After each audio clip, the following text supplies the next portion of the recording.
नमस्कार, मी Ashwini woman work life and peace माझ्या ह्या चॅनलवर तुमचे मनापासून स्वागत करते. आजचा हा व्लॉग आहे संध्याकाळच्या रुटीनचा. ऑफिसवरून आल्यावर मी लगेचच फ्रेश झाले आणि पहिला ठेवला तो चहा. थंडीचे दिवस आहेत आणि चहा तसाही मला खूप आवडतो, त्यामुळे मी ब्लॅक टी बनवला. त्यामध्ये टाकली मी अद्रक आणि तुळशीची पानं. आपल्याला थंडीचे दिवस आहेत तर असा चहा पिल्याने खूप छान वाटते. त्यानंतर इथे मी आज होता प्लॅन की ज्वारीची भाकरी आणि मस्त डाळीचं वरण बनवण्याचा आणि एक सुकी भाजी. त्यासाठी मी इथे ज्वारीच्या पिठाच्या भाकरी बनवत होते आणि हा माझा मुलगा मध्ये मध्ये करत होता. त्याला मी म्हणलं तू अभ्यासाला बस, तोपर्यंत माझाही स्वयंपाक होईल. आणि इकडे लगेच कुकरला मी आधी डाळ शिजायला ठेवली आणि सोबतच भाकरी पण थापून घेतल्या.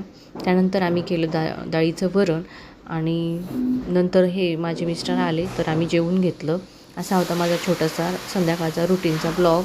तर व्हिडिओ तुम्हाला आवडल्यास नक्कीच लाईक करा आणि सबस्क्राईब करा. आपलं हे चॅनल नवीन आहे, त्यामुळे तुमच्या प्रोत्साहनाची तुमच्या सपोर्टची खूप गरज आहे. तर माझे ब्लॉग तुम्हाला आवडत असतील आणि चांगले वाटत असतील, माझं बोलणं तुम्हाला आवडत असेल तर नक्कीच तुम्ही सबस्क्राईब करा आणि लाईक करा चॅनलला. थँक्यू. Bye bye.